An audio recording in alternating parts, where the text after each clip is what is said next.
Bismillahirrahmanirrahim. Assalamualaikum warahmatullahi wabarakatuh. Alhamdulillahirabbil alamin wa bihi nasta'inu ala umuri dunya waddin wa ala alihi wa sahbihi ajmain amma ba'du. Pertama, mari kita panjatkan puji dan syukur kehadirat Allah Subhanahu wa taala karena berkat rahmat dan hidayahnya kita dapat berkumpul melakukan pembelajaran ini. Sholawat serta salam semoga tercurah limpahkan kepada junjungan kita Habibana wa Nabiyana Muhammad Sallallahu Alaihi Wasallam, pada keluarganya, pada sahabatnya, tabiin tabiatnya, dan tak lupa kepada kita selaku umatnya, semoga mendapatkan syafaatul uzma darinya. Sebelumnya, perkenalkan, nama saya Ripi Mutia, NPM 182151058. Di sini saya akan menjelaskan tentang kemampuan pemecahan masalah matematis ditinjau dari minat belajar peserta didik. Yang pertama yaitu saya akan menjelaskan tentang kemampuan pemecahan masalah matematis. Nah, apa sih kemampuan pemecahan masalah itu? Kemampuan pemecahan masalah adalah kemampuan dasar dalam belajar matematika, sehingga kemampuan tersebut harusnya diberikan, dilatih, dan dibiasakan kepada peserta didik sedini mungkin.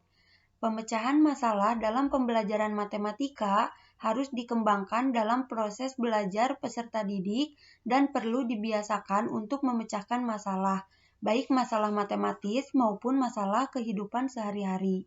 Dengan demikian, kemampuan pemecahan masalah merupakan kemampuan yang harus dimiliki oleh setiap peserta didik.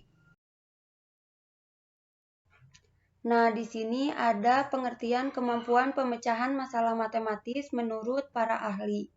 Yang pertama ada menurut Kusumawati Mawada tahun 2015, kemampuan pemecahan masalah matematis adalah kemampuan mengidentifikasi unsur-unsur yang diketahui, ditanya, dan kecukupan unsur yang diperlukan, mampu membuat atau menyusun model matematika, dapat memilih dan mengembangkan strategi pemecahan, mampu menjelaskan dan memeriksa kebenaran jawaban yang diperoleh.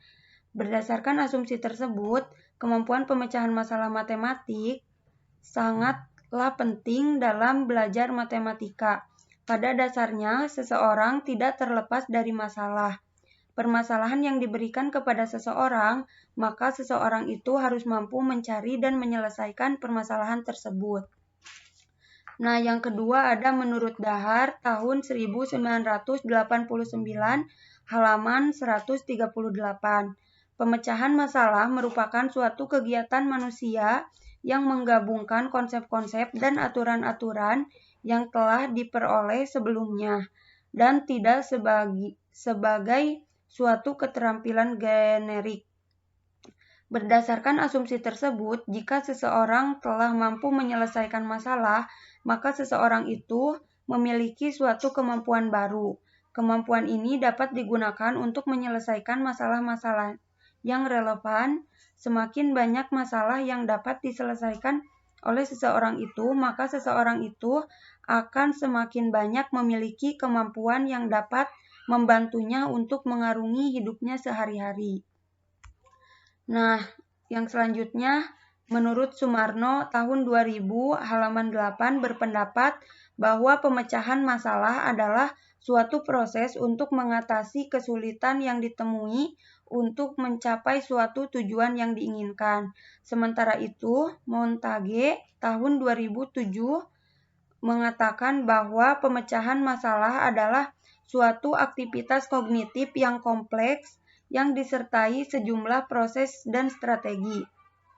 Berdasarkan asumsi tersebut, pemecahan masalah matematis merupakan suatu aktivitas kognitif yang kompleks sebagai proses untuk mengatasi suatu masalah yang ditemui dan untuk menyelesaikannya diperlukan sejumlah strategi.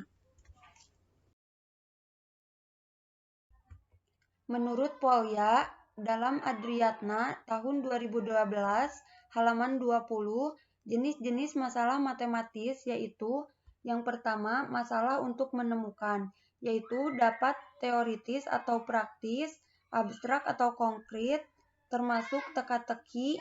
Peserta didik berusaha untuk bisa menemukan variabel masalah serta mengkonstruksi semua jenis objek yang bisa menyelesaikan masalah tersebut. Yang kedua, masalah untuk membuktikan, yaitu untuk menunjukkan suatu pernyataan ini benar atau salah. Lalu menurut Polya, sebagaimana dikutip oleh Zakaria DKK, bahwa terdapat langkah-langkah dalam pemecahan masalah matematis, yaitu pertama, memahami masalah. Memahami masalah tanpa adanya pemahaman terhadap masalah yang diberikan, peserta didik tidak mungkin mampu menyelesaikan masalah tersebut dengan benar. Yang kedua, membuat rancangan pemecahan masalah. Kemampuan pada merencanakan penyelesaian ini sangat tergantung pada pengalaman peserta didik dalam menyelesaikan masalah. Semakin banyak atau bervariasi pengalaman mereka, maka peserta didik akan lebih kreatif dalam menyusun rencana untuk menyelesaikan permasalahan yang dihadapi. Yang ketiga, melaksanakan rancangan pemecahan masalah. Peserta didik dapat menyelesaikan masalah sesuai dengan langkah-langkah yang telah direncanakan. Yang keempat, memeriksa hasil kembali, yaitu pengecekan kembali terhadap semua langkah yang telah dikerjakan dari fase penyelesaian ketiga.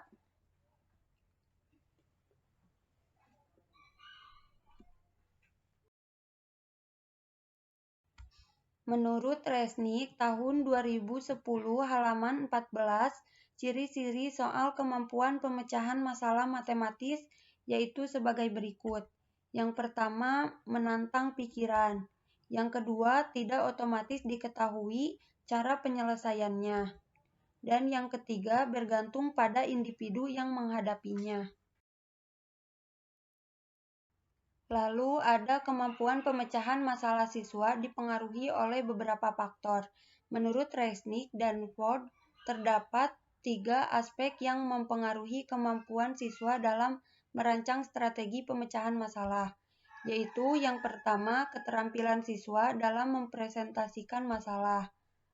Lalu yang kedua, ada keterampilan siswa dalam memahami ruang lingkup masalah. Dan yang ketiga, ada struktur pengetahuan siswa. Nah, selain Resnik dan Ford, Posamentir dan Stapleman memaparkan faktor-faktor yang dapat meningkatkan kreativitas siswa dalam memecahkan masalah dilihat dari aspek lingkungan belajar dan guru. Antara lain, yang pertama yaitu menyediakan lingkungan belajar yang mendorong kebebasan siswa untuk berekspresi. Yang kedua, memberikan kesempatan bagi siswa untuk mencari. Yang ketiga, menghargai pertanyaan siswa dan ide-idenya. Dan yang keempat, menemukan solusi dengan caranya sendiri, memberikan penilaian terhadap orisinalitas ide siswa, dan mendorong pembelajaran yang dapat mengembangkan kreativitas pemecahan masalah siswa. Yang selanjutnya ada indikator kemampuan pemecahan masalah matematis menurut Sumarno dalam Riani tahun 2014 halaman 10 antara lain. Yang pertama, mengidentifikasi unsur-unsur yang diketahui, yang ditanyakan, dan kecukupan unsur-unsur yang diperlukan. Yang kedua, merumuskan masalah matematika atau menyusun model matematika. Yang ketiga, menerapkan strategi untuk menyelesaikan masalah matematika. Yang keempat, menjelaskan atau mengimplementasikan hasil permasalahan asal. Dan yang kelima, menggunakan matematika secara bermakna. Yang kedua, ada minat belajar. Minat belajar terdiri dari 2 kata, yaitu minat dan belajar. Menurut J.P. Guilford, tahun 1969, halaman 206, minat belajar dapat diartikan sebagai dorongan dari dalam diri peserta didik secara psikis dalam mempelajari sesuatu dengan penuh kesadaran, ketenangan, dan kedisiplinan, sehingga menyebabkan individu secara aktif dan senang untuk melakukannya. Terdapat hal yang mendorong siswa untuk mempunyai kemauan belajar pada saat proses pembelajaran. Salah satu hal yang mendorong siswa dalam belajar adalah minat. Minat belajar sangat penting karena merupakan salah satu unsur kepribadian yang memegang peranan penting dalam proses belajar. Menurut Dahyono, tahun 2005, halaman 56 mengatakan bahwa minat yang besar terhadap sesuatu merupakan modal yang besar. Artinya, untuk mencapai atau memperoleh benda atau tujuan yang diminati. Hal ini didasari oleh kenyataan bahwa prestasi siswa akan lebih baik apabila memiliki minat yang besar terhadap pelajaran yang diajarkan. Jika pendidikan menghadapi persoalan rendahnya minat belajar siswa, maka kondisi ini akan menghambat tercapainya tujuan belajar, yaitu untuk mencapai perubahan kognitif, afektif, dan psikomotor pada dirinya. Menurut Rusian, tahun 2013, halaman 254, minat adalah sesuatu keadaan mental yang menghasilkan proses terarah pada suatu situasi atau objek tertentu yang menyenangkan dan memberi keputusan kepadanya. Minat merupakan suatu kesukaan, kegemaran, atau kesenangan akan sesuatu. Berdasarkan asumsi tersebut, dengan adanya minat belajar yang kuat, diharapkan peserta didik lebih mudah mempelajari materi yang diajarkan. Jika peserta didik memiliki minat belajar yang tinggi, tentu proses pembelajaran akan semakin lancar dan meningkat. Minat belajar sangat dibutuhkan peserta didik agar bisa menunjang proses pembelajaran. Minat ini besar sekali pengaruhnya terhadap belajar, sebab dengan minat seseorang akan menghasilkan proses yang terarah dan akan memberikan kepuasan kepadanya. Sebaliknya, tanpa minat, seseorang tidak mungkin melakukan sesuatu. Maka, pelajaran matematika dianggap sulit oleh peserta didik, namun tidak bagi yang memiliki minat dan konsentrasi belajar yang baik, serta rajin latihan soal, mereka dapat meraih prestasi belajar yang baik. Lalu, menurut Slameto, tahun 2015 berpendapat bahwa minat adalah suatu rasa lebih suka dan rasa ketertarikan pada suatu hal atau aktivitas tanpa ada yang menyuruh. Minat pada dasarnya ialah menerima suatu hubungan antara dirinya sendiri dengan sesuatu yang di luar diri. Jika hubungan tersebut semakin kuat atau semakin dekat, maka semakin besar minat pada dirinya sendiri. Berdasarkan asumsi tersebut, bahwa minat merupakan ketertarikan terhadap suatu hal yang datang pada dirinya sendiri tanpa adanya sebuah paksaan. Minat berpengaruh terhadap bagaimana sikap dan tanggung jawab seseorang terhadap suatu hal.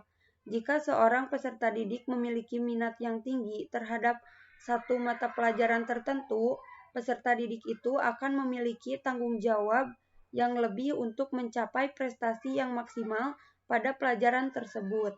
Minat belajar adalah kecenderungan yang mengarahkan peserta didik terhadap bidang-bidang yang ia sukai dan tekuni tanpa adanya keterpaksaan dari siapapun untuk meningkatkan kualitasnya dalam hal pengetahuan, keterampilan, nilai, sikap, minat, apresiasi, logika berpikir, komunikasi, dan kreativitas. Yang selanjutnya ada faktor-faktor yang mempengaruhi minat belajar siswa. Dalam pengertian sederhana, minat adalah keinginan terhadap sesuatu tanpa ada paksaan. Dalam minat belajar, seorang siswa memiliki faktor-faktor yang mempengaruhi minat belajar yang berbeda-beda. Menurut Syah, tahun 2003, halaman 132, membedakannya menjadi 3 macam, yaitu faktor internal, faktor dari dalam diri siswa yang meliputi 2 aspek. Pertama, yaitu aspek fisiologis. Aspek fisiologis yaitu kondisi jasmani dan tegangan otot yang menandai tingkat kebugaran tubuh siswa. Hal ini dapat mempengaruhi semangat dan intensitas siswa dalam pembelajaran. Yang kedua, aspek fisiologis. Aspek fisiologis merupakan aspek dari dalam diri siswa yang terdiri dari inteligensi, bakat siswa, sikap siswa, minat siswa, dan motivasi siswa. Yang kedua, ada faktor eksternal siswa. Faktor eksternal terdiri dari dua macam, yaitu pertama, lingkungan sosial. Lingkungan sosial terdiri dari sekolah, keluarga, masyarakat, dan teman sekelas. Yang kedua, lingkungan nasional. Lingkungan nasional terdiri dari gedung sekolah dan letaknya, faktor materi pelajarannya, waktu belajar, keadaan rumah tempat tinggal, dan alat-alat belajar. Lalu yang ketiga, faktor pendekatan belajar. Faktor pendekatan belajar yaitu segala cara atau strategi yang digunakan siswa dalam menunjang keefektifan dan keefisienan proses belajar materi tertentu. Indikator minat belajar menurut Slameto tahun 2010 halaman 180 beberapa indikator minat belajar yaitu perasaan senang, ketertarikan, perhatian, dan keterlibatan siswa. Indikator minat belajar yaitu yang pertama perasaan senang. Apabila seorang siswa memiliki perasaan senang terhadap pelajaran tertentu, maka tidak akan ada rasa terpaksa untuk belajar. Contohnya yaitu senang mengikuti pelajaran, tidak ada perasaan bosan, dan hadir pada saat pelajaran. Yang kedua, keterlibatan siswa, yaitu keterlibatan seseorang akan objek yang mengakibatkan orang tersebut senang. Contohnya, aktif dalam berdiskusi, aktif dalam bertanya, dan aktif menjawab pertanyaan dari guru. Yang ketiga, ketertarikan. Berhubungan dengan daya dorong siswa terhadap ketertarikan pada suatu benda, orang, kegiatan, atau bisa berupa pengalaman afektif yang dirangsang oleh kegiatan itu sendiri. Contoh, antusias dalam mengikuti pelajaran, tidak menunda tugas dari guru. Dan yang keempat yaitu perhatian siswa. Minat dan perhatian merupakan dua hal yang dianggap sama dalam penggunaan sehari-hari. Perhatian siswa merupakan konsentrasi siswa terhadap pengamatan dan pengertian dengan mengesampingkan yang lain. Siswa memiliki minat pada objek tertentu, maka dengan sendirinya akan memperhatikan objek tersebut. Contohnya mendengarkan penjelasan guru dan mencatat materi. Yang selanjutnya ada kemampuan pemecahan masalah matematis peserta didik ditinjau dari minat belajar. Kemampuan pemecahan masalah dalam pembelajaran matematika merupakan hal yang sangat penting untuk dikembangkan. Nopianti tahun 2017, Yulia Sari tahun 2017. Kemampuan ini sangat berguna bagi siswa pada saat mempelajari matematika maupun dalam kehidupan sehari-hari. Pemecahan masalah menjadi penting dalam tujuan pendidikan matematika disebabkan karena dalam kehidupan sehari-hari manusia memang tidak pernah dapat lepas dari masalah. Minat belajar matematika menjadi faktor penting yang mempengaruhi penguasaan konsep matematika dalam memecahkan matematis. Minat sangat erat hubungannya dengan belajar. Belajar tanpa minat akan terasa membosankan. Kemampuan pemecahan masalah peserta didik itu sangat terkait dengan minat belajar peserta didik dalam pembelajaran matematika. Jadi, kunci utama dari pembelajaran itu adalah minat. Peserta didik akan merasa tertantang untuk menyelesaikan masalah atau dapat menemukan hal yang baru untuk dapat memecahkan masalah dalam suatu permasalahan jika seorang peserta didik memiliki minat belajar pada matematika. Sekian yang dapat saya sampaikan. Mohon maaf apabila banyak kekurangan. Terima kasih atas perhatiannya. Assalamualaikum warahmatullahi wabarakatuh.